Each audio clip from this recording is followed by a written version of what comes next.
Bonjour à tous, j'espère que vous allez bien. Ça fait très longtemps que j'ai pas fait de vidéo. Bon, vous l'avez probablement remarqué. Il est temps pour moi de reprendre les vidéos. Je vais vous expliquer tout ce qu'on a pu faire dans la maison pendant ces 3 mois.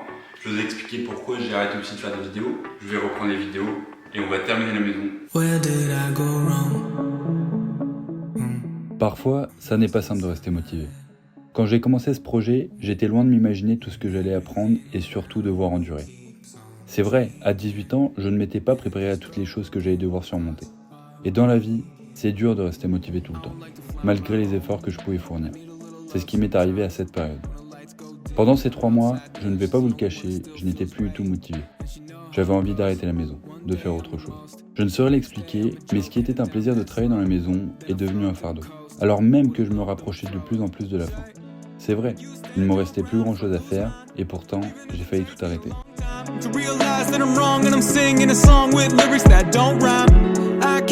Pendant ces 3 mois, voici ce que j'ai fait. J'ai fait les bandes du salon, même si je n'avais pas encore fini de tout plaquer, parce qu'il fallait renforcer le mur du salon qui menaçait de s'effondrer. Et pour ça, il fallait monter des murs en parpaing et faire de gros linteaux pour pouvoir consolider le tout. C'est ce qu'on est venu faire avec Benjamin. Après avoir monté les murs en parpaing, on a fait bétonnière sur bétonnière pour remplir tout autour et derrière le mur. C'était très long, vraiment très long. Une fois que le mur en parpaing avait bien pris avec le mur existant, on est venu couler les linteaux et ils sont vraiment énormes. Celui de droite fait une 50aine de centimètres de hauteur. Bon, après ça, j'ai évidemment continué les bandes. Mais d'avoir ce bout de mur qui n'était pas plaqué, je trouvais ça assez frustrant et j'avais hâte de pouvoir le plaquer pour terminer complètement les bandes du salon. En même temps, je me suis occupé de la façade. D'ailleurs, c'est là où je vous ai laissé. Après avoir passé le Karcher partout, je suis venu reboucher les fissures sur la façade en faisant des agrafes, donc en entaillant le mur et en mettant du fer à béton de manière à ce que ça ne bouge plus du tout. Avec Axel, on a commencé à plaquer la cuisine.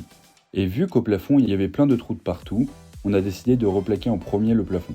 Comme ça faisait propre et c'était moins long que de tout reprendre à la main. Quand le plafond était plaqué, déjà ça changeait un peu la donne. On a ensuite raillé, mis de la laine de verre et plaqué tous les murs périphériques. Il a fallu que j'enlève tous les outils que j'avais accrochés au mur en attendant. On a dû enlever toute la tuyauterie existante dans la cuisine pour des raisons évidentes de place. Une fois que tout était plaqué, on a fait les bandes, un grand classique. Après le placo, généralement, il y a les bandes. Puis on a poncé et on a peint. Dans la salle de bain, j'avais oublié de mettre une platine, le truc que tu mets derrière la faïence au niveau des arrivées d'eau chaude et d'eau froide. Il a donc fallu que j'enlève les 2 carreaux à ce niveau-là. Et en vrai, j'appréhendais un peu le truc parce que je me suis dit que j'allais tout casser. Mais avec un multitool pour enlever les joints et ensuite en faisant des incisions avec la meuleuse d'angle, c'est passé tout seul. Bon, j'ai aussi poncé et peint le salon.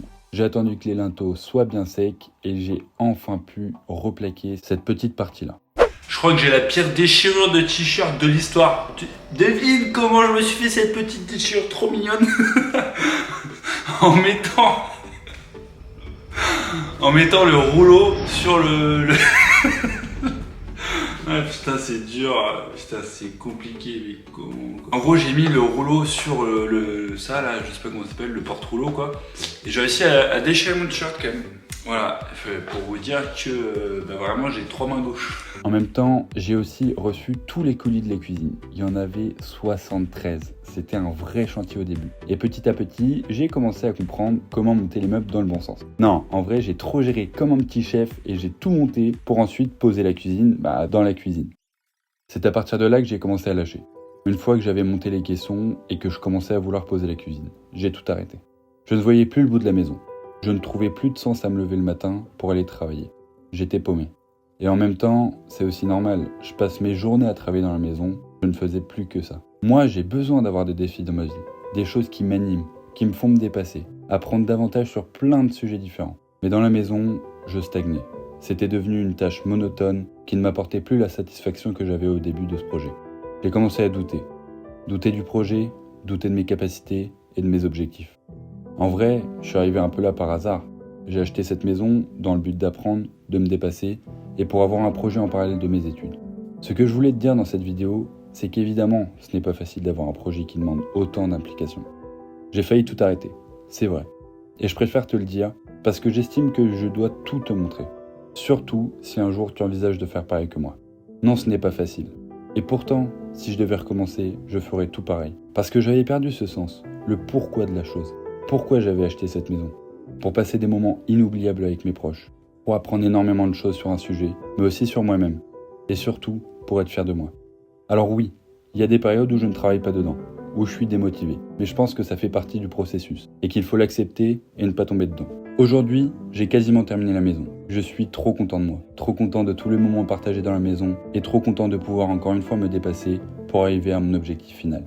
Alors que je pose les dernières touches, je suis rempli d'une immense fierté, mais aussi d'une humble reconnaissance envers tous ceux qui ont rendu cette réalisation possible. Et je sais, au fond de mon cœur, que cette maison sera bien plus qu'un simple bâtiment. Elle sera le symbole de mes aspirations, de mes valeurs, de mes échecs, de ma sueur, mais surtout, elle sera le symbole de ma volonté et de ma persévérance.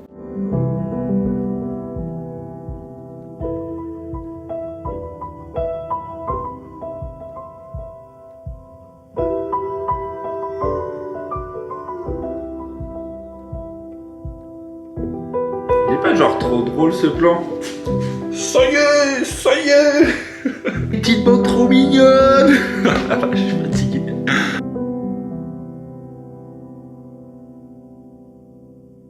Du coup, comme vous avez pu voir, on a de la lumière maintenant. Je vais pas vous spoiler la maison parce qu'elle a franchement beaucoup changé. Je vais pas encore vous montrer. Là, c'est le petit placo magique pour savoir ce qu'il me reste à faire. Donc, comme vous pouvez voir, il reste pas grand chose avant la fin des travaux, avant que ce soit vraiment définitivement terminé. J'ai trop envie de vous montrer à quoi ça ressemble, mais ça je vous montrerai dans les prochaines vidéos parce que voilà quoi, tu connais. En tout cas, je suis trop content de reprendre des vidéos. Ça fait trop plaisir d'avoir de la lumière. On se retrouve très vite pour une prochaine vidéo où je vous montre toute l'avancée. Je pense que vous allez vraiment péter votre câble. Je pense que vous allez vraiment halluciner quand vous allez voir l'état de la maison, notamment la cuisine qui est terminée maintenant, ou la salle de bain qui est quasiment terminée. Enfin bref, quasiment toutes les pièces de la maison sont terminées.